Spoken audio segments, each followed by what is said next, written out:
Hey guys, welcome back to my channel. Thank you so much for being here. Today we're going to be trying out and reviewing the new Patrick Ta Major Dimension Volume 3 eyeshadow palette. So before we get into it, I hope you'll consider subscribing to my channel before you leave. Give this video a thumbs up if you enjoy, and let's get into it. Alright, so this is the outer carton of the new Major Dimension 3 eyeshadow palette. So this is an all matte palette. This does retail for $70 US or $94.50 Canadian. This does have a 12-month shelf life and is made in the USA with globally sourced ingredients. So this is the third palette from Patrick Ta, and this is what the inner packaging looks like. So his first Major Dimension palette was definitely that very warm brown palette, which I will show you a comparison of in a little bit, and it was all over this really beautiful rose gold. Last year he released the Major Dimension 2, which was the rosy palette, and it was the rose gold all over with this sort of matte trim around the edges. And for this one, he of course has the matte all over the front with the rose gold being as part of the trim, which I actually kind of like because as beautiful as the rose gold packaging is, it just gets fingerprinty and dirty looking so fast. So here is the palette, and opening this up, you get 2 cream shades and 10 matte eyeshadows. So I think some of us were kind of hoping for more of the Major Dimension 1 and 2 palettes with a row of mattes and a row of shimmers, and hopefully that would be all cool tones. I still think that would be very, very cool. I would love to see that from him. But for this palette, we have all mattes, so we have the warmer, more neutral tones along the top. On the bottom, we have some cooler browns, which I also think is very pretty. Today, I am going to try to create a look with the top row and a look with the bottom row to try to test out both. These cream shades here on the bottom are genuinely what makes his palette special. Even though they're not my favorites, I typically just don't use products like this, but these are great for eyeliner, things like that. Alright, so let's get to creating a couple of looks, and then I will show you some comparisons. So I have already primed my eyes with my Alter Ego eyeshadow base and just set it down with some powder. And I think for the very first look, I want to do the top warm row, and then on the other eye, I will do the cool tones, and then I will share my thoughts. So these do have names that the legend is on the back, but I'm going to start with this shade right here. I absolutely hate when palettes put their legend on the back because it confuses me so much. I don't know why my brain just can't process it, but that's where we are. So just dusting this into the crease, and I can tell you right now, on swatch, I will say some of the cooler toned mattes, they felt a little bit drier to the touch, but the top row felt so buttery smooth and wonderful. It's just a couple of the deeper shades in the bottom row that felt a little bit drier. They all seem to swatch the same. They swatched fine.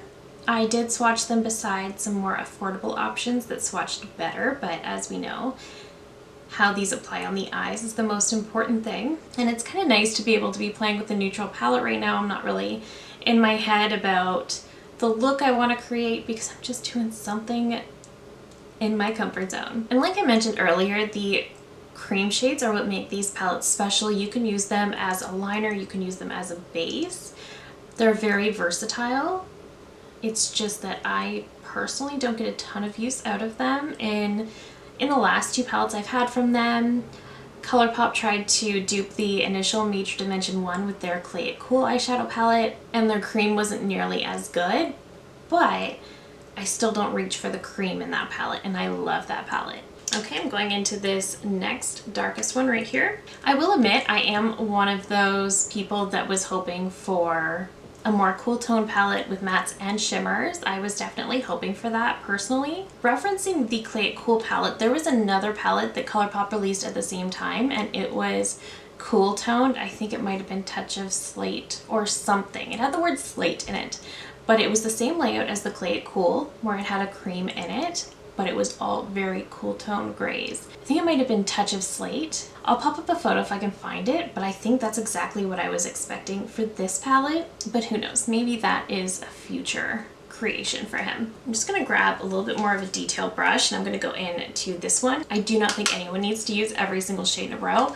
I'm just trying to try them all out as I do. I'm just going to pat this one on the outer corner, giving some depth. These mattes are blending so beautifully. And I think at the end of the day, that is another thing that makes the Patrick Ta palette special. I'll tell you right now, I don't think it's $70 special, but I admit his formula is wonderful. Just working with it right now, I know I'm just working with mattes, but the way they're kind of just blending themselves, taking a lot of the work out of it for me, that's what I appreciate at the end of the day. Next, I'm going to take a flat shader brush and I'm going to take that cream shade right here and I'm going to push this one all over the lid. This is my favorite kind of all matte look to do. I don't wear all mattes often, but I always appreciate an all matte look when I do it. I'm always so happy with how they turn out, but yet I never do them for some reason. I am going to take a fluffier brush as well into that cream shade and I'm just going to clean up around some of my edges. I got a little carried away with my blending. Okay, I am going to take a liner brush and I am going to go into the cream shade here. I'm not doing a wing because I never do, but I am just going to stamp this along the lash line. I do think these cream shades make really amazing eyeliners. I'm just keeping that pretty close. All right, just blending that a little bit more, and then I'm gonna add a teeny tiny bit more of that cream shade. All right, so that is the final look. Again, very simple, but I will pop off camera, I'll put on some mascara, and I'll show you how this looks all done, and then we'll move on to the other eye. All right, so here is the first look with mascara. I always forget just how pretty an all matte look can be. I really do love this. I think it's very pretty. And because it's all matte, it was very easy to put together. The mattes really blended themselves. They just came together so beautifully. But let's move in to the cooler tone side. So I'm gonna start with this shadow right here. These are definitely more softly pressed shadows, so there is quite a bit of kick up. They just blend out so quickly, so easily. Putting them with each other, they just blend into each other. It takes so much of the work of blending out of the equation, so you really can create a really quick look with this palette. So going into this next one right here, and this one is pretty standard with his last two palettes. The mattes in those were phenomenal as well. I will say I appreciated the Major Dimension Rose palette, so the second one, more than the first one because I felt like the formulas were better. And I would say the mattes in this one definitely compared to the Major Dimension Rose palette. I do think the mattes are on the same quality. All right, once again, grabbing a smaller brush, I'm going into this brown right here. So the bottom row is definitely a lot more cool tone and I'm definitely getting a lot more depth. You can mix these two rows as well. This was just kind of my way of making two different looks. Okay, I am going to take a flat shader. I'm gonna go into this very stark white down here. I think this is a pretty addition to the palette for sure. And all over the lid. Oh, that's kind of pretty. That is white. This would also look nice on the inner corner. I am going to be brave and I'm going to take my liner brush into that black. I'm going to do the same thing as I did on this eye. I'm just really going to create a really tight liner situation. I'm not really sure if I like that white all over the lid. Almost looks a bit chalky to me. All right, so I'm going to add some mascara to this side and I will be right back to share with you some swatches, some comparisons, and I'll be right back. All right, so here is the finished cool tone look and I like it. I think I might like the warmer side better. That doesn't happen to me, but I do think both sides turned out beautifully. That is the one thing I love about all matte looks, is they just look so clean. I love it. And this doesn't normally happen to me with mattes, but I didn't get any fallout on my face. These are pretty softly pressed shadows though, so there was kick up in the pan. The creams, they worked beautifully for creating that sort of liner. If you're a big winged liner person, you might really enjoy this. And you can also set down the creams with these matte shadows. I'm not a big winged liner girl. Occasionally I'll throw in a wing, but that's just not me. But overall, I really like both of these looks, and I like that I was able to have the range to create two very different looks. So I did all my swatching and photos before filming. So in the swatches, this looks like a very, very beautiful palette, but an all matte palette, it's not going to be unique. So I wanted to compare it to at least the warmer shadows.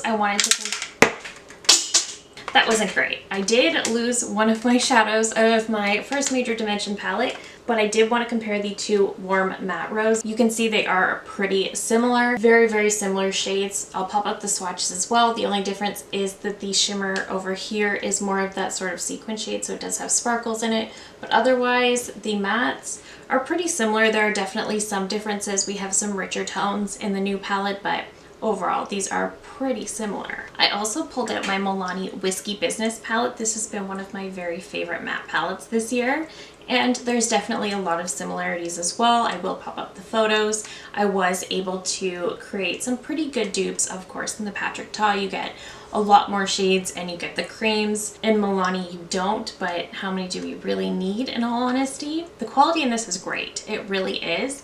The quality in the Patrick Ta is better. I will say the Milani did swatch better though. Swatches don't tell the full story, as we know, but I just wanted to make a note of that as well. I also compared this to the ColourPop Gone Matte palette. So the ColourPop obviously has a lot more shades, a lot more options, a lot more range, because the Patrick Ta has 12 shades, the ColourPop has 30, so you get a lot more range. The Patrick Ta does have those creams, but again, more range. And you'll see in the photos I was able to get some pretty spot on dupes. I think even if the shades don't match 100%, you're going to be able to create a very, very similar look to this. Is the Patrick Ta formula better? Yeah, a bit, but this is still really good quality. And you get all the shades and then some. And I think the ColourPop is only around $25, $30. At the end of the day, I think this is a beautiful, beautiful matte palette. I love both looks I came out with. Because I have this, I will certainly use it. I will definitely enjoy it. I'll definitely have a lot of fun creating some of these warmer eyeshadow looks. The creams, again, they probably won't get the most use out of me, but I do think they are beautiful. The quality is phenomenal. They're so blendable. I do love that these are softly pressed because it adds to that blendability. They're so easy to work with. Blending the mattes together, they just blend themselves, and it takes out so much of the work. The only real downfall of this is the price point. So while I think this is amazing, if $70 for an eyeshadow palette is not in your budget, which totally fair, I would just get the ColourPop, because again, you've got almost shade for shade dupes. The only thing you don't have is that stark white, and quite honestly, I don't even love the stark white. It's not my favorite in the palette. The browns you can definitely do. You get these warmer browns, you get some neutral browns, you get some cooler tone browns in here. This palette will do it all for you for literally a fraction of the cost. So while the Patrick Ta is a little bit better quality, it is easier to blend. The palette itself is much more of a luxurious experience. You can do it with this, honestly. So I think if you're somebody who collects Patrick Ta palettes, or you've just really, really been wanting this one, I think you would like it. I do not by any means think you'll be disappointed. I think you'll like it. It is beautiful, it's wonderful, and the quality is fabulous. And I love that he's got this matte front here, and the rose gold is only used as a border because that does look messy on the other palettes. The quality of this is absolutely stunning. I'm glad I picked it up. I was debating on whether or not I was going to grab this just because it is an all matte and I knew I had other options. However, I like to collect his palettes. This is only his third one. I'm a collector. I like to have this, and quite honestly, I'm not sorry I grabbed it. It is really, really good. But again, if you don't want to spend $70, but you're looking for a great all matte eyeshadow palette, the Milani's wonderful, but if you're looking for a lot more options, the ColourPop will get it done. This is one of my very, very best companions for any type of look. So I'll just say that. But that is it for me today. Let me know down below if you are planning to pick this one up. Did you already? Let me know your thoughts. I love hearing from you guys so, so much. I will have another review of a very neutral option coming very, very soon. But that is it for me today. Thank you so very much for watching. If you're new here, I hope you'll consider subscribing before you go. I do upload at least 3 new videos every single week. Thank you again so very much for watching, and I will see you in my next one. Bye!